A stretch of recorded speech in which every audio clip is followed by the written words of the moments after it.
오늘은 우리 몸의 심장 건강에 아주 중요한 주제인 심근경색에 대해 알아보는 시간을 갖겠습니다. 심근경색이 무엇인지 그 특징과 치료 및 예방을 위한 최신 정보를 함께 나누며 여러분의 건강을 지키는 데 실질적인 도움을 드리고자 합니다. 심근경색은 심장 근육이 괴사하는 질환이며 생명을 위협하는 응급질환으로 분류됩니다. 심장 근육은 끊임없이 움직여 온몸에 피를 보내야 하므로 산소와 영양분이 지속적으로 공급되어야만 하는데 이 역할을 하는 혈관을 관상동맥이라고 부릅니다. 관상동맥은 보통 3개의 큰 줄기로 이루어져 있으며 혈전이라는 피떡이 갑자기 이 관상동맥을 완전히 막아버리면서 심장 근육으로 가는 혈액 공급이 완전히 중단됩니다. 혈액 공급이 중단되면 심장 근육 세포들이 산소와 영양을 받지 못하고 서서히 죽어가게 됩니다. 이처럼 심장 근육의 일부가 손상되어 죽는 상태를 심근경색증이라고 부르는 것입니다. 협심증도 관상동맥이 좁아져 발생하는 질환이지만 심근경색은 혈관이 완전히 막혀 심장 근육이 죽기 시작하는 상태이며 치료를 하지 않는다면 사망률이나 합병증이 훨씬 높은 무서운 질환입니다. 특히 급성 심근경색증 환자 중에서는 병원에 도착하기 전에 사망하는 비율이 약 3분의 1에 달하며 병원에서 치료를 받더라도 5에서 10% 정도는 사망할 수 있다고 보고됩니다. 심근경색의 가장 전형적인 특징은 심한 가슴 통증입니다. 통증은 갑자기 발생하며 주로 가슴의 정중앙 또는 약간 왼쪽에서 짓누르거나 조이거나 쥐어짜는 듯한 양상으로 나타납니다. 사람에 따라서는 가슴이 쎄한 느낌이 든다라고 표현하기도 하고 명치나 턱끝이 아프다고 호소하는 경우도 있습니다. 가슴 통증은 대개 30분 이상 지속되는 것이 특징이며 휴식을 취하거나 협심증 환자들이 사용하는 니트로글리세린 약을 혀 밑에 투여해도 증상이 호전되지 않습니다. 통증이 가슴에만 머무르지 않고 왼쪽 어깨, 팔의 안쪽, 목 또는 턱으로 뻗어나가는 방사통이 동반될 수도 있습니다. 다만 방사통이 배꼽 아래나 턱 위쪽으로는 진행하지 않는다고 알려져 있습니다. 이런 통증 외에도 식은땀, 창백한 안색, 호흡곤란, 메스꺼움, 심한 부정맥, 갑작스러운 실신 등 다양한 증상이 함께 나타날 수 있습니다. 더욱 주의해야 할 점은 모든 환자에게 전형적인 가슴 통증이 나타나는 것은 아니라는 사실입니다. 특히 고령이거나 여성 그리고 당뇨병을 가진 분들은 가슴 통증 대신 호흡곤란이나 어지러움 등의 비전형적인 증상으로 심근경색증이 발생할 수도 있습니다. 심근경색의 주요 원인으로는 동맥경화가 가장 큽니다. 흡연, 고혈압, 당뇨병, 고지혈증, 비만 등이 동맥경화의 위험 요인이며 관리되지 않으면 심근경색증 발병 위험이 높아집니다. 심근경색은 일단 발병하면 치명적이기 때문에 무엇보다 예방이 중요합니다. 심근경색 예방은 곧 심혈관 건강을 지키는 것이며 이런 노력은 심장 기능을 강화하고 위험 요인을 관리하는 데 큰 효과가 있습니다. 규칙적인 유산소 운동은 심장 기능을 강화하여 심근경색 예방에 도움이 됩니다. 걷기, 자전거 타기, 수영 같은 운동을 매일 30분 이상 꾸준히 실천하는 것이 좋습니다. 또 금연과 절주는 심혈관 질환을 막는 가장 기본적인 방법입니다. 담배는 혈관을 손상시키고 혈압을 높이며 과도한 음주는 심근경색의 위험 요인을 높이므로 술은 한 번 마실 때 한두 잔 정도만 드시도록 해야 합니다.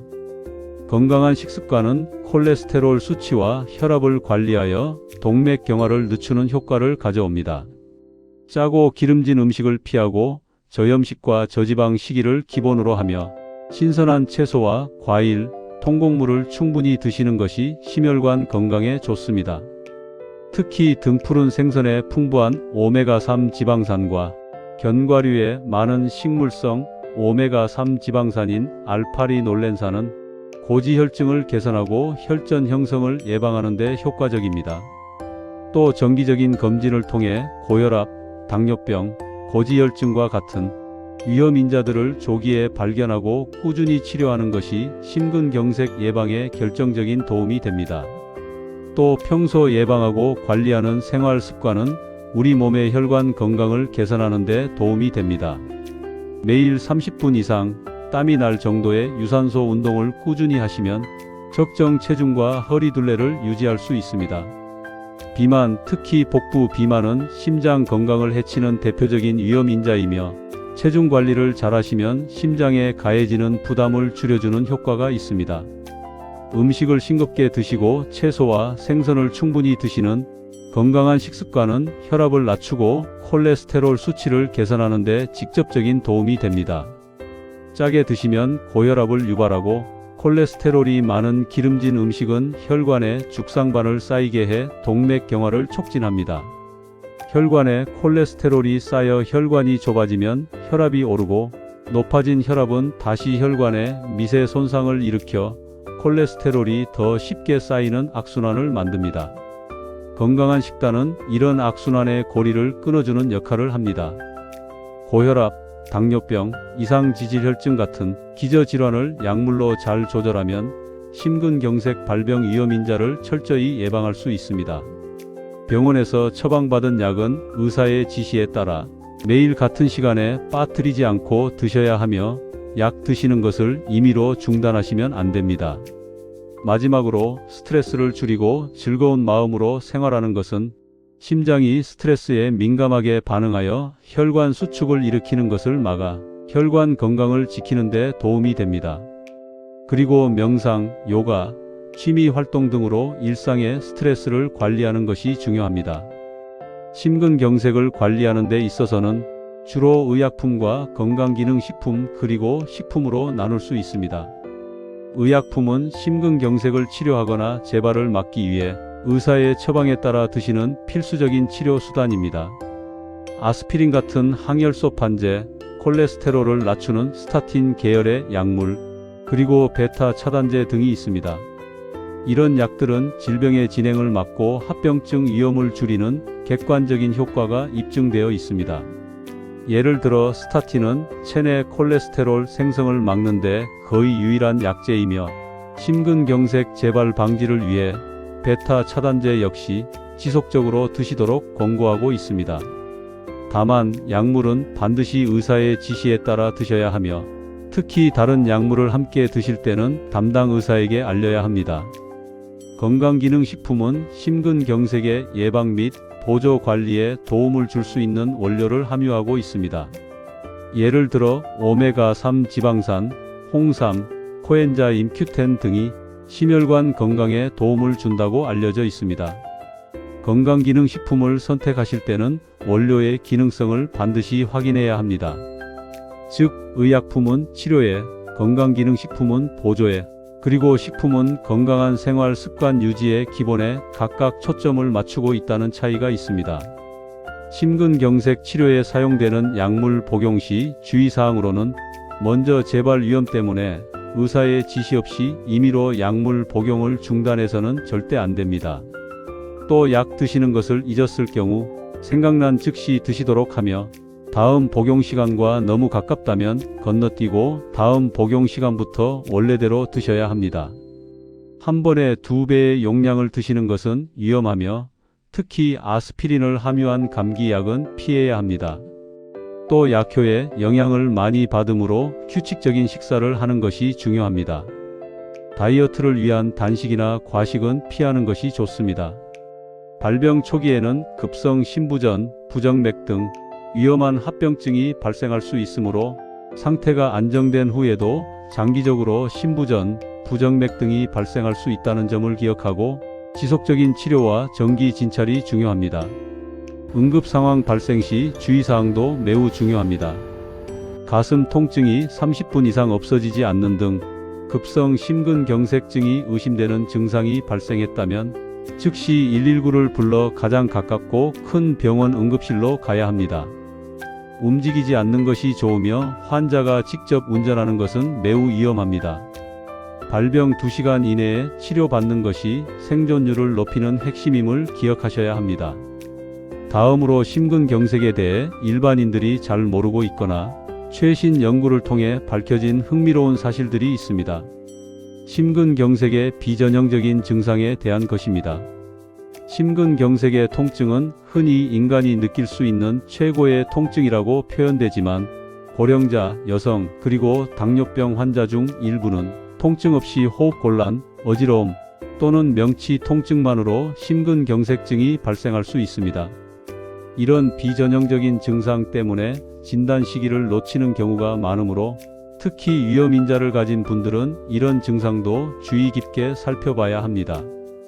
또 다른 사실은 급성 심근경색 발생 후 베타 차단제를 지속적으로 드시도록 권고했지만 얼마 전 2025년 11월에 발표된 임상시험 메타 분석 결과에 따르면 좌심실 박출률이 50% 이상으로 심장 수축 기능이 유지된 환자의 경우 베타 차단제를 드시더라도 심근경색 재발이나 심부전 사망 등 주요 심혈관계 사건 발생률에 별다른 추가적인 감소 효과가 없었다는 논문이 의학저널에 게재되었습니다. 이런 연구는 심근경색 치료 전략에 변화를 가져올 수 있는 중요한 정보입니다. 또 심근경색 환자의 절반 이상이 심근경색이 발생한 혈관 외에도 다른 심장 혈관에도 동맥경화로 인한 심한 협착이 동반된다는 사실이 빅데이터 연구를 통해 밝혀졌습니다.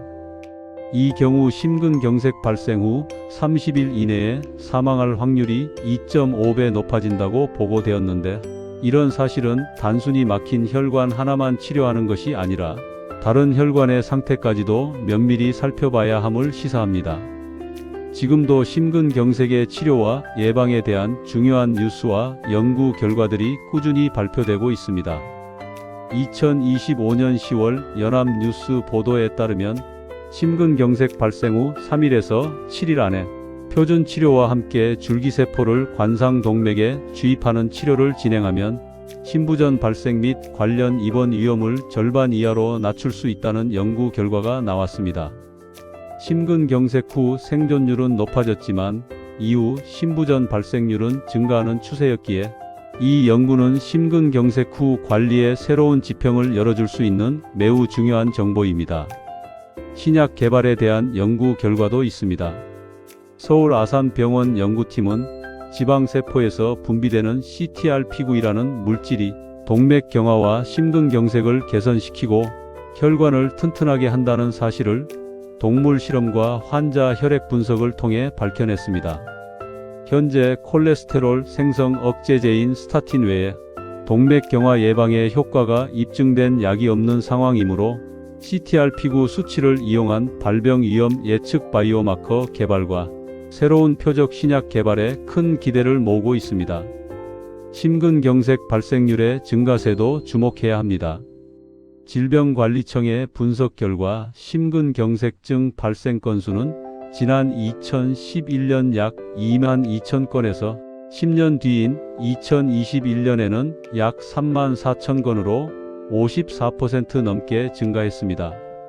성별로는 남성의 비율이 높고 연령별로는 50세 이상 환자가 대부분을 차지하고 있으며 이런 급증세는 고혈압, 당뇨와 같은 만성질환 관리의 중요성을 다시 한번 강조합니다. 정리하면 심근경색의 치료가 더욱 정교해지고 있지만 예방의 중요성이 그 어느 때보다 강조되고 있음을 보여주고 있습니다. 오늘 준비한 건강정보는 여기까지입니다. 다음 영상에서도 다양한 정보와 유익한 주제로 여러분을 찾아뵙길 약속드리면서 방문해 주신 모든 분들의 건강하고 활력 넘치는 생활을 응원하겠습니다. 이 영상이 도움이 되셨다면 좋아요와 구독 부탁드립니다. 감사합니다.